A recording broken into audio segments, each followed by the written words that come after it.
The following presentation is a gift from the team at Streamline Publishing, publishers of Fine Art Connoisseur, Plein Air Magazine, and weekly newsletters Fine Art Today, Realism Today, Plein Air Today, and American Watercolor, and events, the Plein Air Convention and the Figurative Art Convention. We offer over 400 different art instruction tutorials and ultra high-quality video by the world's leading artists.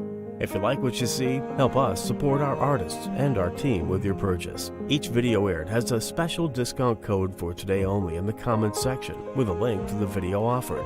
And to see everything we do, or if you want to receive notice of new releases, new products, and new events for artists, simply click the other link, which says, "See everything we do." Thank you.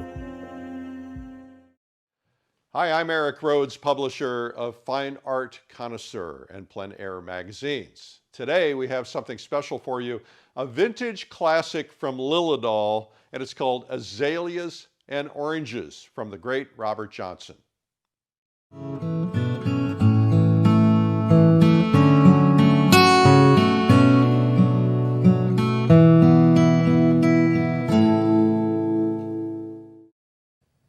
Hello. I'm really happy to have an opportunity to do a demonstration, a lengthy demonstration of what will hopefully be a completed painting that will be put in a gallery or collected if it reaches the finish line, and we're going to do our best to do that. I'm going to try to demonstrate and talk about every step of the process, starting with the raw canvas through to the finished product. The first thing that I'd like to talk about is the actual setup that I'm going to do. It's a setup that involves a lot of different shapes, colors, textures, a lot of variety in it. It has a feeling of kind of freedom in the setup itself. These are azaleas. I've taken the liberty of taking some scissors and thinned out some of the growth just purely for aesthetic purposes so that we can get some of the light in the background coming through. That's a Japanese print in the background of flowers. The setup itself is going to have an illusion of space leading into this pot of azaleas, and it's going to be looking, my perspective on it is going to be looking down with this space leading into the azaleas and into the background. In setting up a still life, there's certain things to keep in mind. One is the variety of shapes that you want. You wouldn't want all the pots to be this size or this size, or the shapes of the objects that you choose to arrange your still life. The values of the objects and how they're played off one against the other. Here you can see the light on the dark, dark on the light, dark on the light, dark on the light. So you're thinking, even at this stage in setting up the painting, you're thinking in abstract terms about a design of color, shapes, values that will have a resonance, an artistic resonance at the end of the painting. It took me a while to set this up, but the ultimate result should be a very free, natural, spontaneous looking setup. It's what we're after. It took me several hours to arrive at a setup that I felt made me want to paint and got my pulse going, but it should look like it just happened naturally. That's what you're after, the nonchalance, the natural look of a setup rather than a stilted, stiff setup. The shape, the space is broken up by these objects so that it's non-repetitive, and the negative space in between is all should work together. The variety in the painting starts with the setup. Again, different colors, shapes, arrangements. And you'll see as we paint it, we'll treat certain things differently to strive for that variety. My painting surface is double primed portrait weave, primed with lead on it's linen canvas mounted on gator board. Remember that the lead is toxic, but if you respect it and understand that it does have a toxic quality, and wash your hands and don't breathe in sanded fumes and that type of thing, and be sensible about it, it's nothing to be afraid of. My palette, this is plexiglass over raw linen canvas, the same type of portrait weave that I have here, but it's unprimed. It's neither warm nor cool dramatically in either direction, and it's neither light nor dark. And to me, working on stark white palette, the paints get a little bit distorted in their values. So I prefer to work on something a little more muted. The white is a titanium zinc mixture, Naples yellow light, cadmium lemon, cadmium yellow pale, yellow ochre pale, Indian yellow from Winsor Newton, transparent oxide red, Terra Rosa, cadmium red light from Holbein, Old Holland brilliant pink, permanent rose, permanent alizarin from Gamblin, cobalt violet, ultramarine blue, cobalt blue, viridian from Holbein, cinnabar green from Holbein. This is a pile of paint that it's kind of my green of preference. It's a mixture of the cadmium yellow pale and the ultramarine blue with something from the red family up here. My medium today, I've used a lot of different mediums, but today I'm going to be using a mixture of distilled turpentine, sun-thickened or thickened linseed oil, and with just a hint of Damar varnish in it. I don't want to overdo the Damar varnish because it does, if you overuse it, it has a tendency to yellow. A word on the medium. I wouldn't overuse any medium. I'll use it on certain stages of the painting, and I'll use it at times if I want to loosen up some of the pigments that may get a little bit stiff during the course of the demonstration. But overall, I think a good rule would be to use as little medium as possible. Use it for the fluidity to kind of get starting if you want to make long strokes.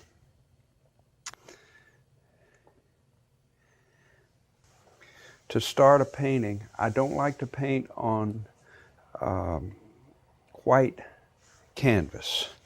I like to get an idea of what the paint's going to look like with a wash on it, with some type of color that's going to be in the painting. Hopefully it'll be noticeable at the end, but maybe not. But at any rate, while I'm working on it, I won't be putting paint on stark white canvas, which has a tendency to, in my view, to distort the values that you see up there. Makes them look darker than they really are.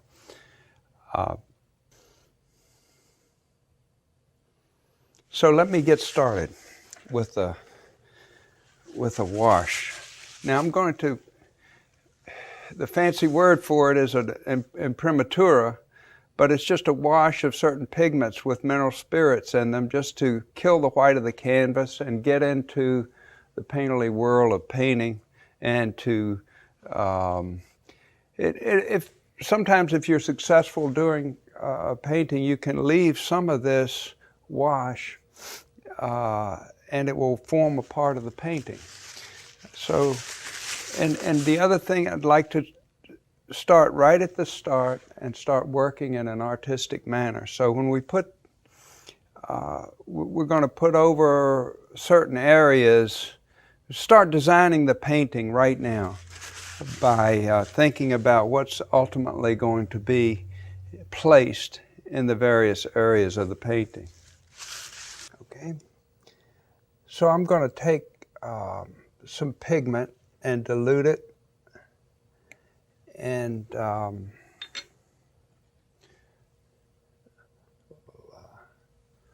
turpentine, and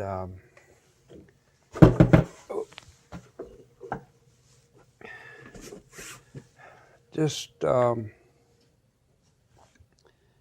start laying in the various areas of the painting.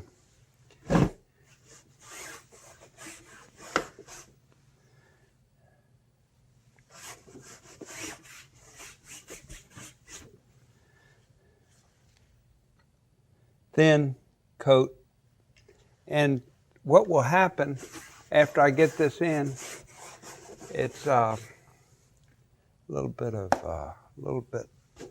that wonderful transparent oxide red in there.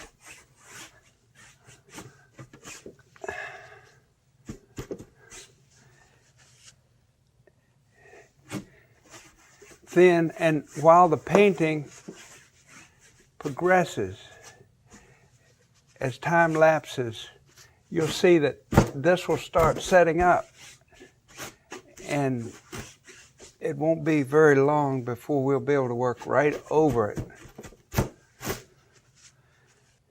Now that the bottom, this part of the painting here at the bottom,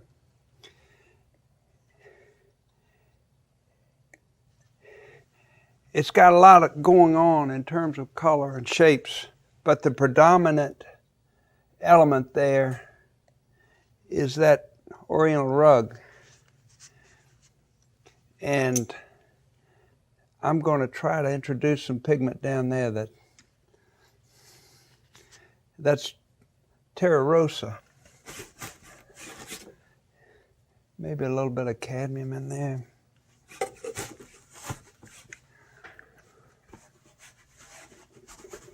Thin coats.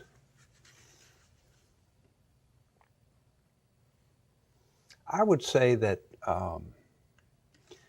one important element of this process is once you pick up a brush and once you start painting, you do everything related to this process like an artist. You know, it's not just painted on like the flat wall or this.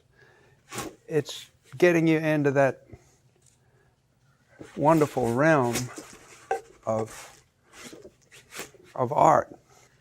And it starts even at this kind of, it looks messy and haphazard. But number one, it gets you thinking like an artist. And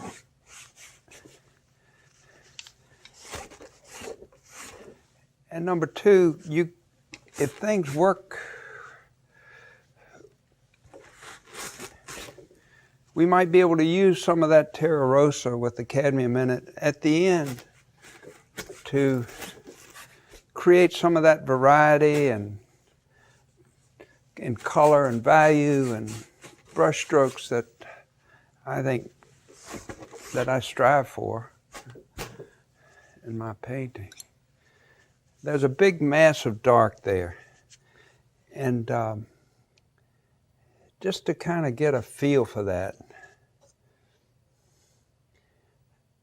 I'm going to put a little transparent oxide red and a little bit of that viridian. Now, keep in mind, working with oil paints, it's a very forgiving medium. I mean, everything that we are doing, if we don't like it, we can change. So if I lay down a big mass of dark here and it turns out to be too dark, or we can take it out. And I would say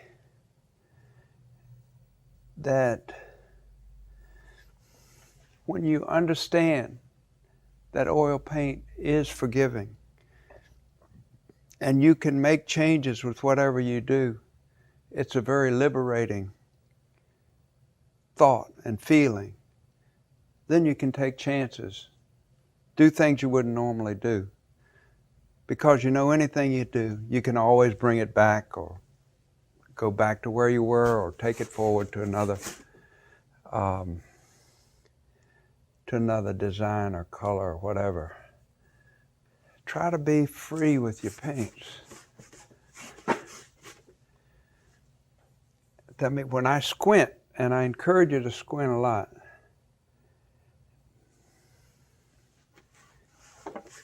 I see a big dark mass, I see this red, and I see the light Japanese screen back there. So this is just the wash to kind of start us along that path.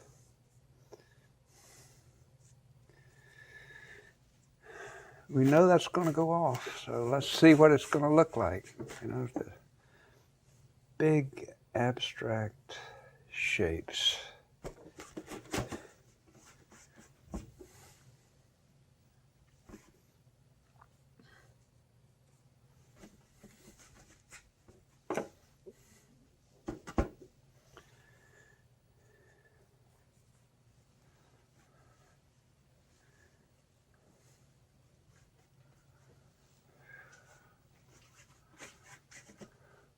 Let me just show you what I mean.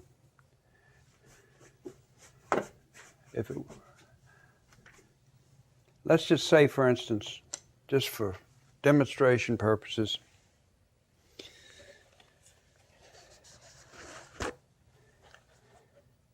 you say, oops, I went too far. I don't want that over there.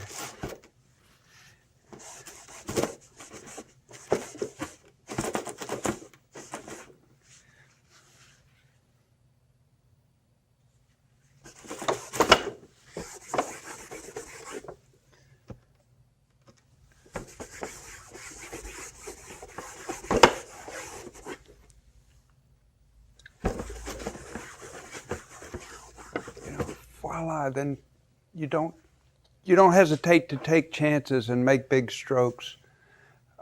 Put down bold colored, if you know you can go back.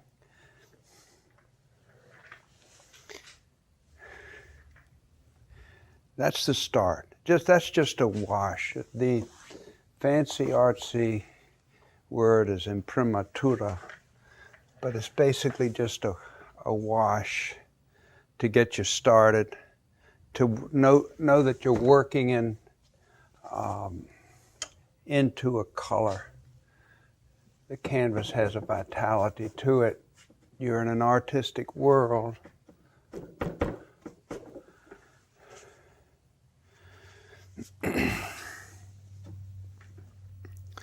Now I'm going to clean the palette. Now the next step is to take a deep breath and look at the setup. Take an opportunity to squint. Try to identify the values, the relative lightness and darkness of everything up there, and the patterns of the light and the dark. And then, again, and this is done also with a great deal of freedom to make changes. This is where you're deciding shapes, the big shapes, the big size. I mean, how big is that pot? You could make a big pot, and then the azaleas would be very small coming off the top. Well, when when you're designing it at this stage of your painting, that's what kind of thinking you have. I mean, how big should these objects be so that I can make everything else the right size and have them work on the canvas or off the canvas how I want them to be, and have them placed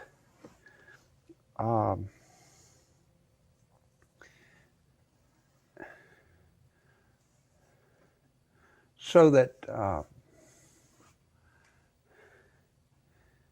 they all work artistically. How big is that? The bread pot, the Home Depot pot.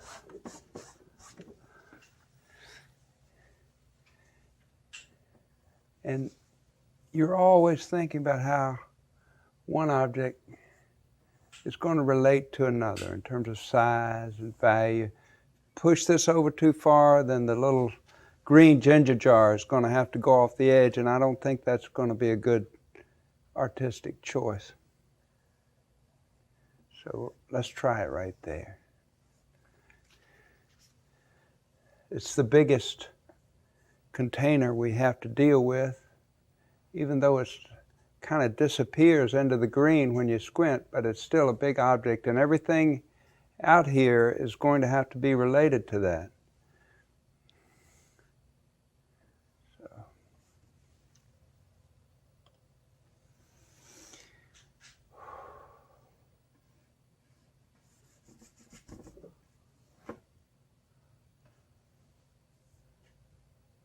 This stage of a painting, the layout design stage, is you should be absolutely free. You should work with very long, loose strokes, because I'll just show you. Say on the azaleas,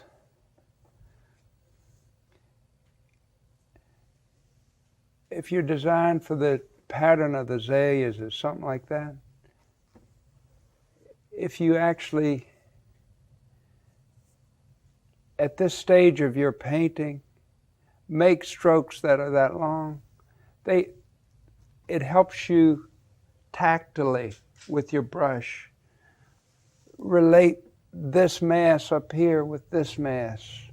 There's something about having the brush touch both places and relating them on the canvas. And when you're doing figure work and portraits, that's so important to relate the head to the feet, and you can do that with these long brush strokes that don't have to be there at the end, but at the beginning are very important to help you.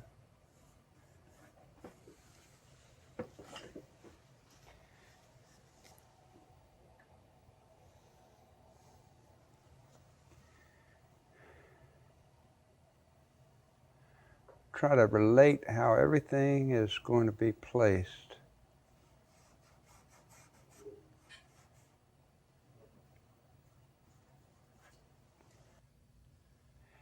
People, let me say one other thing that we're going to strive for. Sometimes we get it, sometimes we don't, but a painting, in my opinion, my observation of paintings, never rises above the weakest thing in it. And if frequently the thing that is the weakest is either clumsy or inattentive, ineffective draftsmanship. What triggered the thought is that these are all ellipses, and we have to make an attempt to capture them accurately. I'm not advocating drawing everything that's within your field of vision with a great deal of detail. What the process involves is selecting the things that are important to make a good painting, and then painting those just as well as you can. There's so many approaches to painting.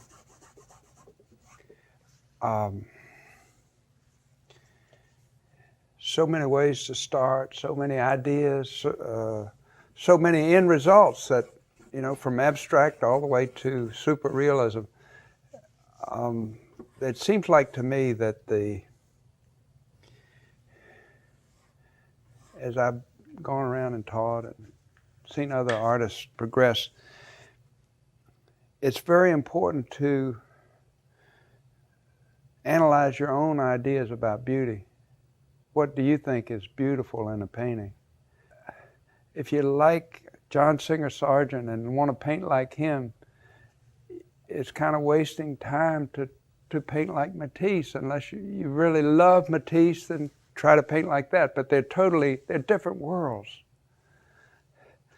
And there's so much to learn that, if you really want to paint like Sargent, the time is better spent studying the people that he studied, studying his paintings, and studying people who admire him and paint like him. And there's plenty of room for everybody at the table. It's just very, very different kind of seating arrangement. To get a good idea, really, about where the lights are going to be, you really, at least I have to start lifting off some of the pigment.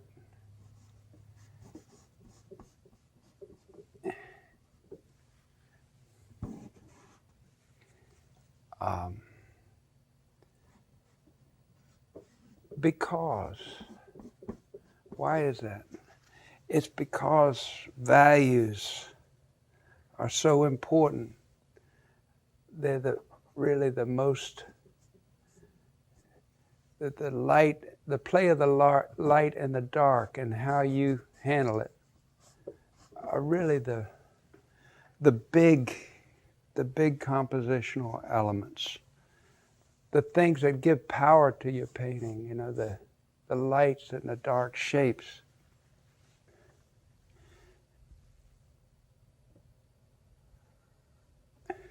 One thing when I was trying to figure out how these people that I admired got to be so good, one thing I found is the common element of all the ones that I admired is they all could draw. They were very, very good draftsmen. And I think it's one of the keys to this business. Learning to draw teaches one how to see relationships. How do you break up space? You don't want just a big, you want the space to be broken up, but you want it to be broken up so it means something. So all this debris, this little photograph, hopefully there'll be interesting artistic elements, but they'll also give me an opportunity to make this space here, which is a third of the canvas, an interesting element.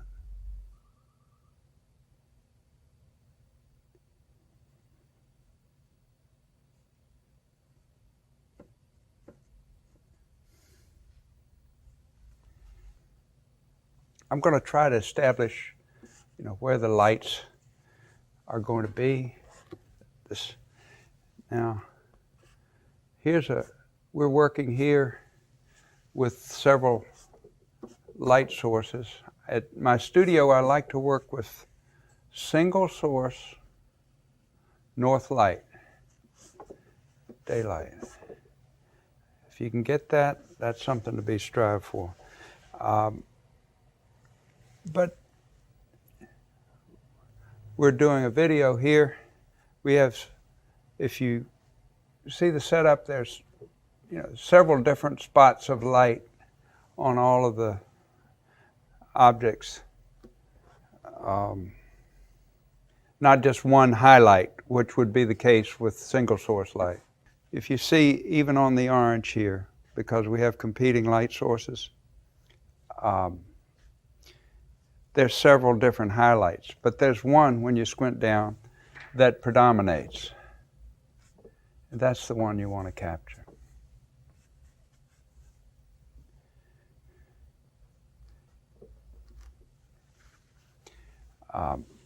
Let me see if I can establish where some of these very light azaleas are going to be in the end. Now, we don't want this to be just a big mass of snow cone azaleas. They've got to have a rhythm, a flow to them, empty spaces between them. I took some scissors and kind of cut out some so that we'd have a rhythm to them. People that write about art and don't understand that what we're talking about is abstract concepts, light and dark, shapes, underlying all the things that we do in this type of painting is an abstract design, and the good paintings are thought of in abstract shapes, forms, colors, and that ultimately become objects.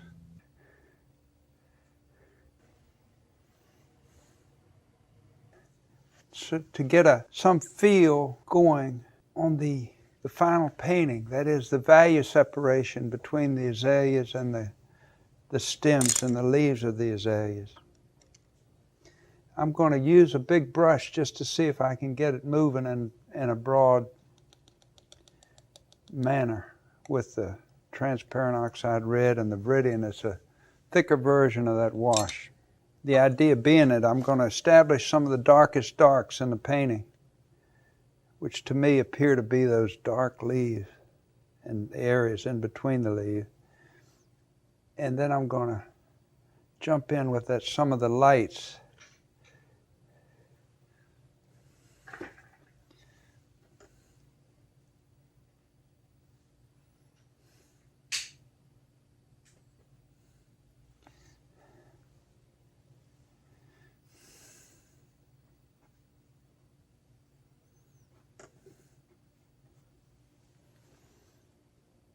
This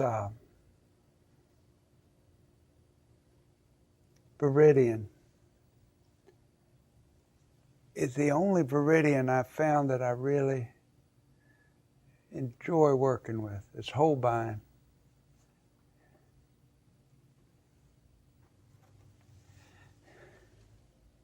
Beautiful green.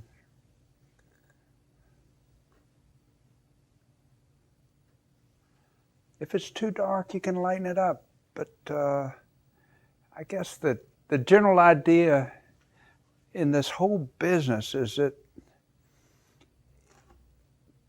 try to be as bold as you can make yourself be. That is, if you're going to put a dark on, make it as dark as you know, maybe a little darker. If you're going to make a long brush stroke, make it a little longer. If you're going to put on a red, make it a little redder.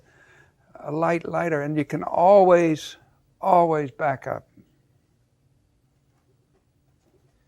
We want to kind of select some of these azaleas that are going to be resolved more than others, and get them placed. Looks like an azalea already.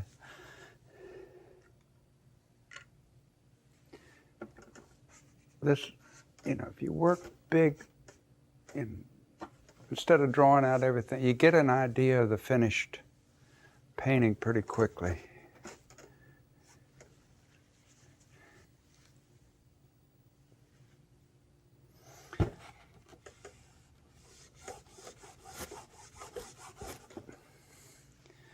think I'm going to try to rub out a little of that red in that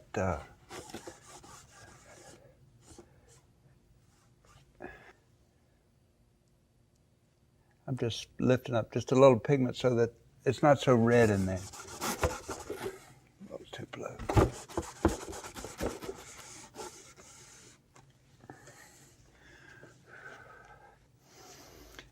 Another very dark element in this arrangement here is this, the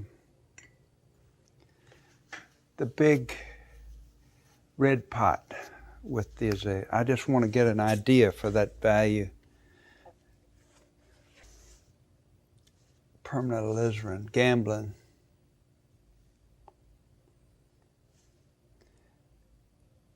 Transparent oxide red. Workhorse pigment. I don't have any black on my palette because I found that I can get to the value of black using some variation of what I have here. Usually it has the transparent oxide red or the ultramarine blue or the permanent alizarin in it, and get down to, ivory black value, but it's a more interesting color.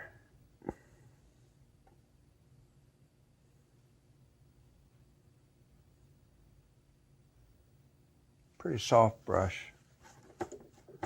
It's called a Master's Liku.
I know that that highlight on the red pot is a big element. Well, it's a significant landmark. So when I'm setting up the setup, you don't want to have something obscuring that, because it's something that it tells so much about several things. It tells the direction the light's coming from. It tells the contours of the surface that it's passing over. Is it faceted like the ginger jar on the left, or is it rounded like this? And it also tells you the tactile quality of the surface itself. Is it a peach or is it a ceramic vessel? So generally, when you can get that much pictorial mileage out of a highlight, you want to, don't hide it. Make sure that when you set up your still life, that it's visible.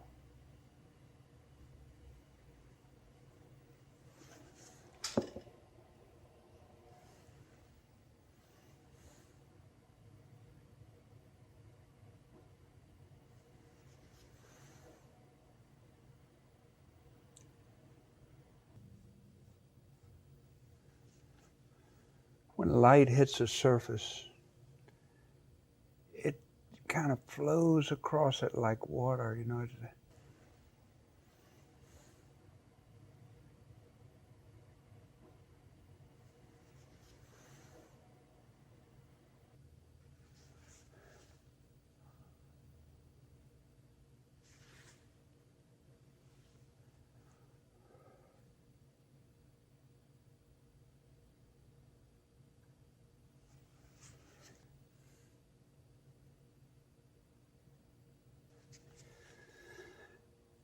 One thing,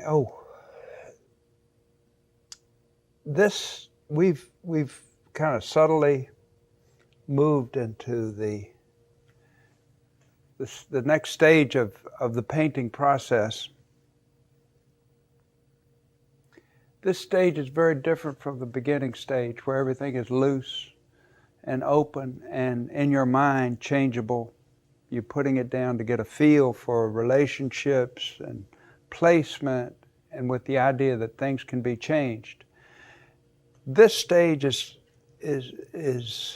a different stage in that at this point, with the design in place, you're working with the idea that every brushstroke is done for an artistic purpose and is put down as if it's never going to be changed. No doubt, there are going to be many that will be changed, but they're not put down with that attitude. And if the perfect painting, none will be changed.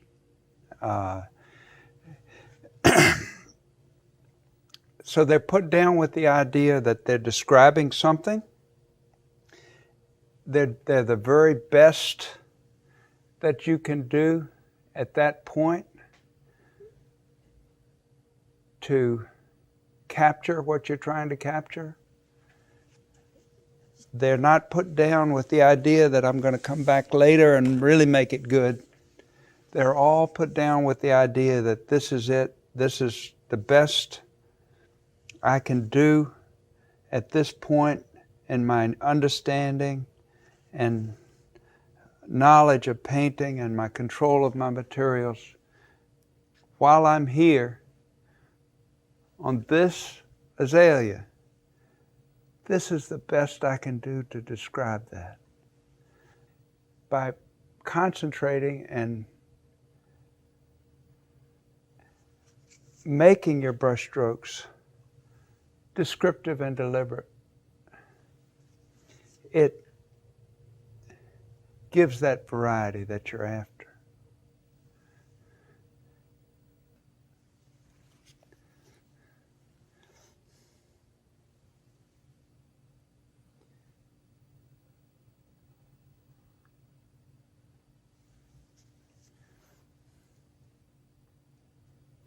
I like the brush. It's has your brushes.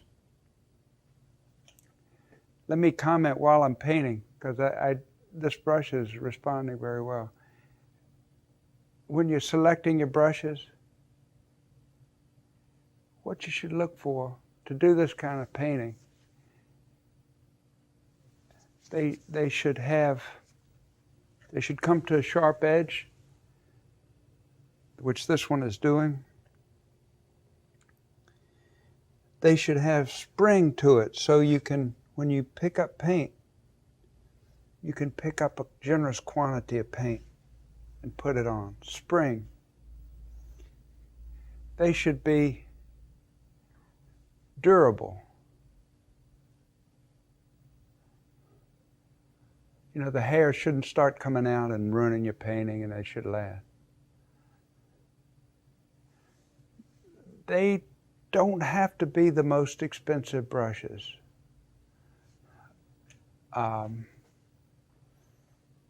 Sometimes they are, but it doesn't matter. If you get the brush that's right for you and doing the things you want to do, then I think the money should not be an object. Again, it doesn't have to mean you have to pay the most for a brush, but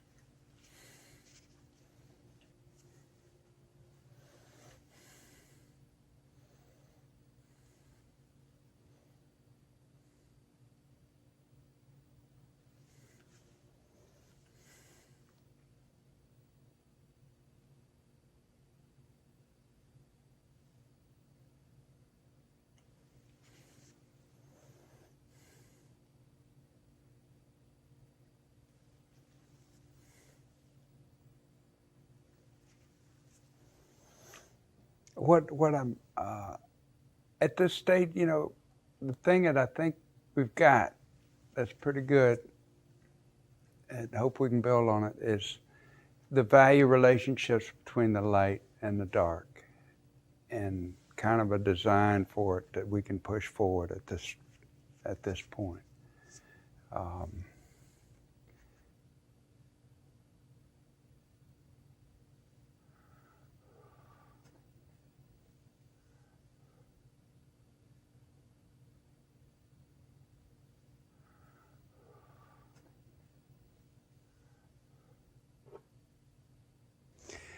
Well, we've had an overnight break after the initial start yesterday, and thought it'd be a good time to think about and talk about what you see and the morning after you start a painting.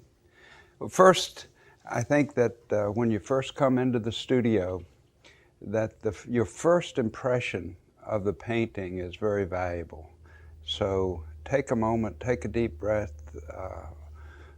look at the painting very critically, because there's a phenomenon that occurs when you're painting, that you tend to get closer and closer to the work, and you tend to accept things that are not accurate or the way they really should be, or the way you want them to be. The longer you work on it, the closer you get. So it's a good idea to take a lot of breaks, but the overnight break is a good one.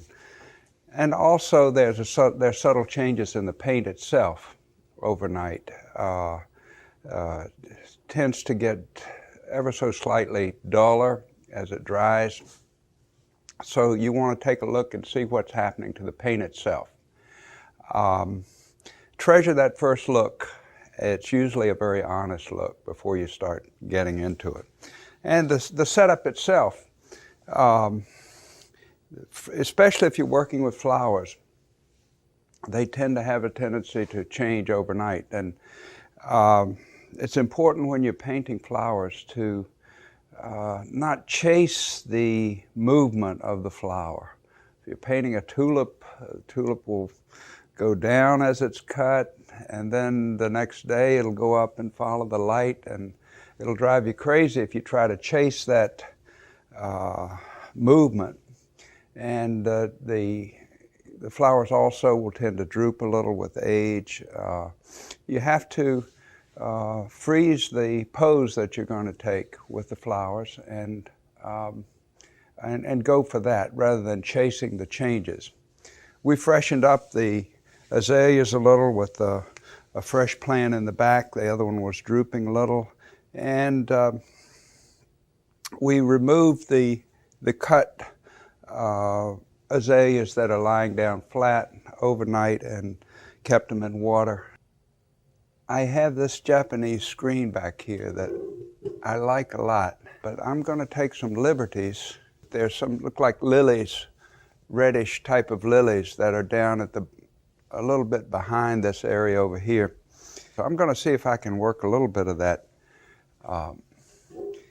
color up into this area. I'm going to redesign that, see if it works. If it doesn't, I can just depict what's there. Try to get a little of that red right in those lilies right in there, and get an idea where this kind of bluish depicted branch is going to come. And I'm going to want, in the end product, I'm going to want a little bit of this screen subtly showing through in certain places elsewhere on the canvas to show that this is not just a flat surface, it's got a volume to it. When you're painting flowers or still life, you don't want to depict them all on the same plane. There are going to be some that go back, there are going to be some that come forward, so that the space itself has credibility.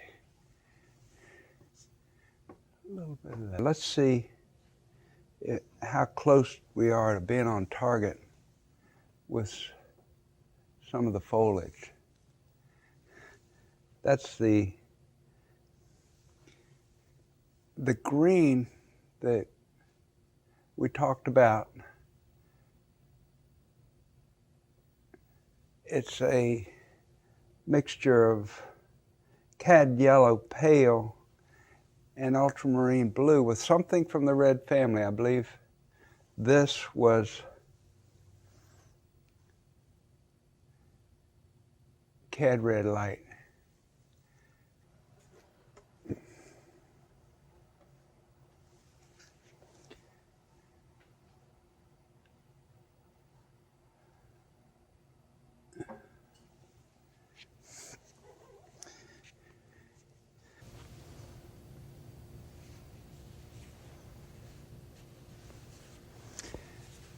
It's important just to kind of keep in mind the idea of this painting that we talked about right at first was it's deliberately calculated to go off the edges of the canvas.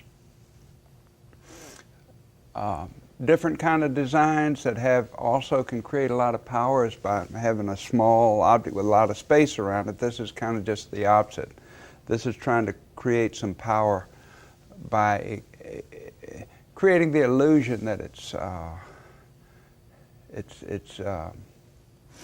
going off the edge. It has to, it's power, it has to be depicted that way. So I want to just make sure that that's working, that these, very important point, I'll show you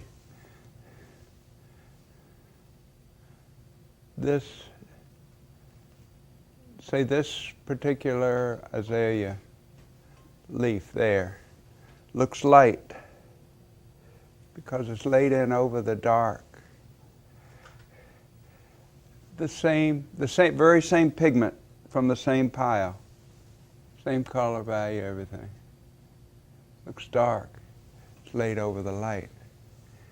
The important thing to learn from this demonstration is that it's basically there. The big thing is there, the value and the color, the value mainly, as opposed to this shape that goes off the edge.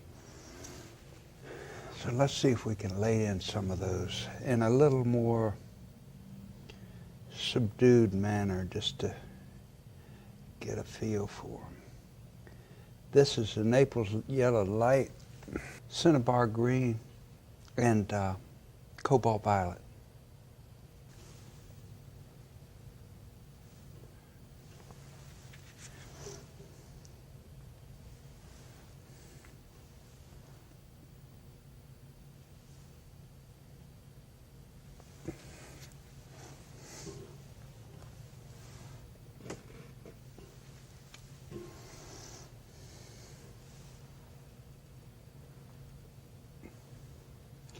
Kind of setting the stage, because these, more than likely, I will use them to lay over. I'll lay some dark over that like we did here, and those overlapping values will create the illusion of space if I'm successful. Somewhere in there, there's still got to be a little azalea blossom.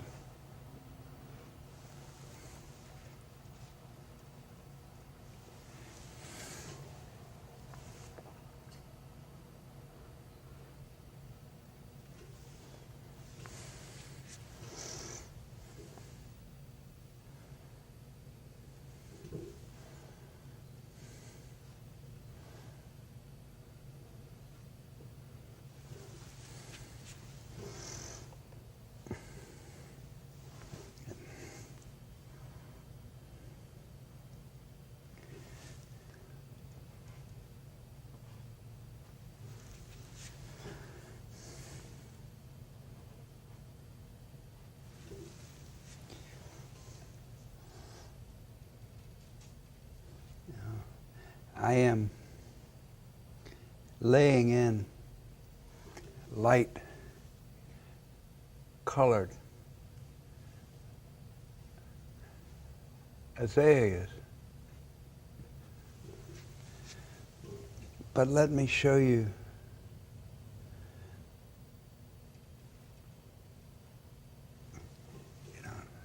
how far off from the light it really is. They're still light, but they're going back into the background. They're more subdued.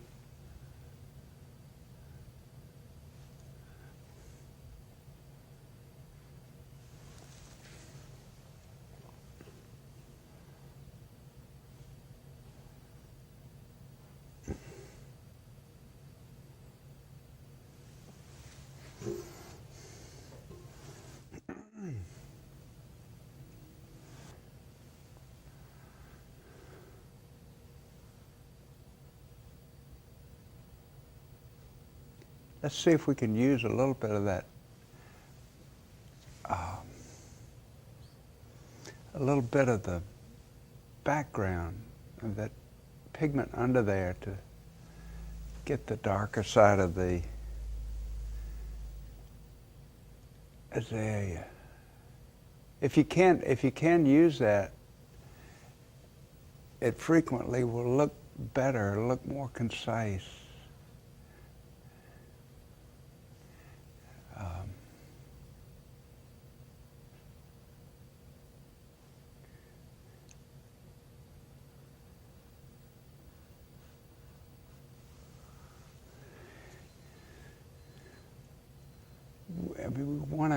We want our paintings to look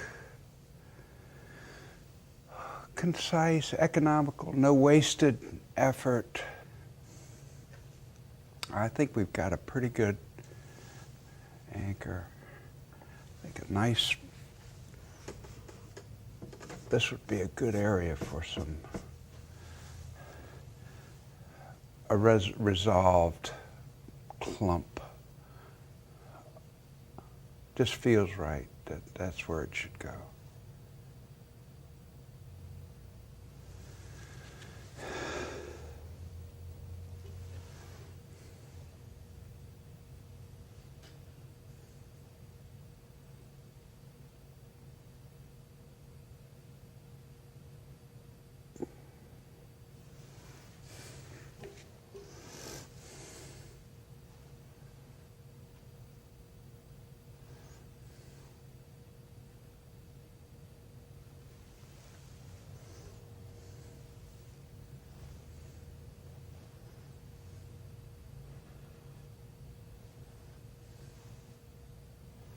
One of my favorite paintings is the Rembrandt self-portrait in the National Gallery.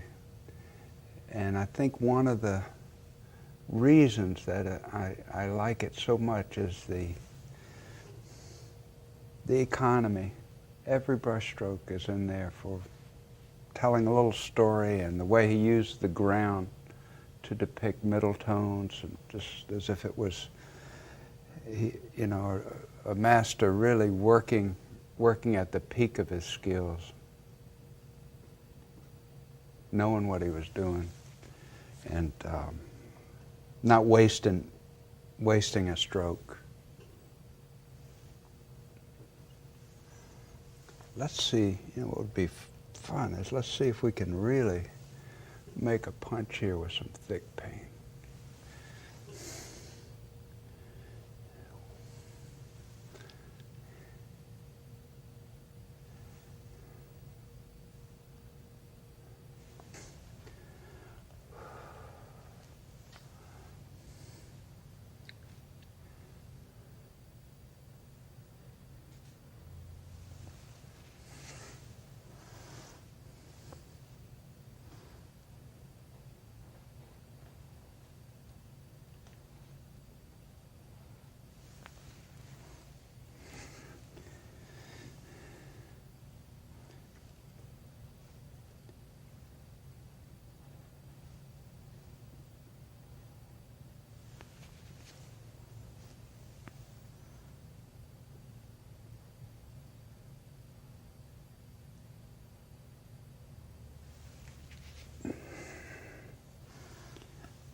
That's enough for now. We may put more in later, but let's think of moving the whole painting along a little further. I think I'm going to restate some of these darks, and then I'm going to move to some of the other elements of the painting.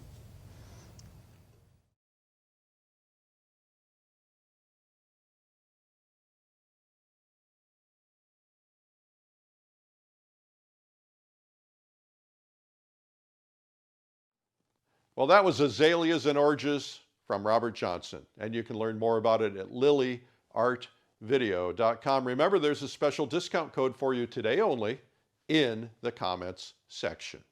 Thank you for watching. I'm Eric Rhodes.